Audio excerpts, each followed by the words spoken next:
जिसने अपनी बीवी का एहतराम नहीं किया, जिसने अपनी बीवी को सरे बाजार जिसकी इज्जत को छाला, वो किसी की इज्जत क्या करेगा। घर में औरत होती है, वो किसी औरत की तजलील नहीं करता। और आपने जो बात की ना क्या देती है, वो मुझे दुआएं देती है। आपसे भी माजरत चाहता हूं, मुझे ये बात करनी पड़ी, लेकिन इसका कसूरवार आपका बेटा है, क्योंकि आपने इसकी अच्छी तरबियत नहीं की।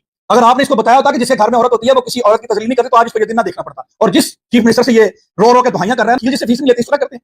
ये बताता है कि आपकी किस तरह के माहौल में, नजर में इज्जत सिर्फ तुम्हारी औरतों की है, ठीक है। और किसी हुसैनी कहते हो और तुम हुसैनी हो। हुसैनियों का तो ये काम ही नहीं होता कि वो लोगों की इज्जतें उछालें। हुसैनियों का तो काम ही लोगों का के गुनाहों के ऊपर। आपने पैसे के लिए मजहब को बेचा, आपने पैसे के लिए अपने घर की खवातीन को बेचा। मैं आपकी तरह हाई कोर्ट के सामने नाच नाच के वकील नहीं बना। मुझे यूनिवर्सिटी लॉ वाले ने डिग्री ली है, उसके बाद एक प्रोसीजर होता है, वो फॉलो करने के बाद रगड़ा खा के वकील बना। आपकी तरह नाच नाच। क्या आपके आने से पहले पाकिस्तान के लोग झुग्गियों में रह रहे थे, झोंपड़ियों में रह रहे थे, किसी को फेम का कोई पता नहीं था। एक बात हमेशा याद रखिएगा, अरूज को सवाल नहीं होता, गुरूर और पैसा और वो तकब्बुर, तुम कहते मैं नाम नहीं लूं। आज तुम इतने कमजोर हो गए हो कि तुमने आयशा जट का पिक्चर लगा के व्लॉग कर दिया, और इस हद तक गिर गए हो कि तुम मुझसे इस तरह की बात जनाब कहते हो कि जी मैं नंबर 1 हूं। तुम मुझे ये बता कि तूने पाकिस्तान में, मेरी तरबियत ऐसी नहीं हुई, ठीक है, तेरी और मेरी तरबियत में फर्क है। और तू वहां से यहां आके गिर गिरेगा, पुत्र बनना है या तेरे मुकद्दर में जलालत लिखी। तेरा ज़हनी तवाज़ुन खराब हो चुका है। तू पहले बहुत ऊपर उठा था, बिल्कुल पैरों में गिर गया। तुझे समझ नहीं, पैरों में और आसमान में तुझे सिफात में से एक नाम है। आपने कभी कुरान पढ़ा नहीं है, ठीक है। आपने तो जिम में लड़कियों को जो है वो हमारी बहनों को वल्गैरिटी सिखाती। रजब भट्ट और उनकी मां की खुलेआम इंसल्ट। दुश्मन वकील ने ईमान के तलाक मामले पर तोड़ी सारी हदें। जी हां दोस्तों, रजब भट्ट और ईमान के इस विवाद में अब तक का सबसे बदतमीजी भरा मामला सामने आ चुका है। जहां मामला कानून की तरफ जा रहा था, वहीं रजब भट्ट के एक दुश्मन वकील ने सोशल मीडिया पर आकर रजब और उनकी मां को टारगेट करते हुए ऐसी बातें कह दी जिसने पूरे इंटरनेट पर हंगामा मचा दिया है।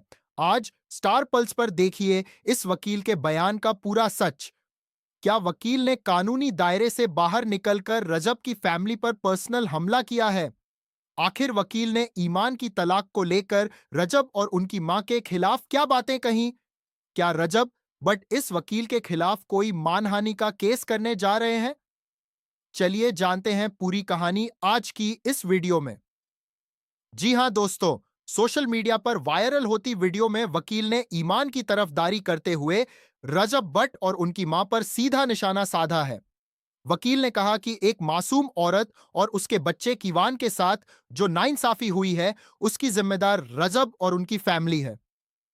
वकील ने तंज कसते हुए मां के किरदार पर भी निजी टिप्पणियां कर दी। मतलब दोस्तों, इस वकील के बयान ने विवाद को और भड़का दिया है। लीगल एक्सपर्ट्स का कहना है कि किसी पेशेवर वकील को इस तरह किसी की निजी जिंदगी और बुजुर्गों पर पर्सनल अटैक नहीं करने चाहिए। रजब भट्ट के समर्थकों ने इस पर कड़ीडीढ़ा ऐतराज जताया है और इसे पब्लिसिटी स्टंट करार दिया है। सोशल मीडिया पर इस बयान के बाद लोग गुस्से में हैं। रजब के फैंस वकील पर भड़ी डच रहे हैं और कह रहे हैं कि किसी की मां की इज्जत पर बात करना गलत है, जबकि कुछ लोग इसे ईमान के समर्थन के तौर पर देख रहे। इस पूरे मामले पर आपकी क्या राय है दोस्तों? क्या वकील का रजब भट्ट और उनकी मां पर पर्सनल अटैक करना सही था? कमेंट सेक्शन में अपनी स्टार पल्स राय लाजमी लिखें और चैनल को सब्सक्राइब करना न भूलें।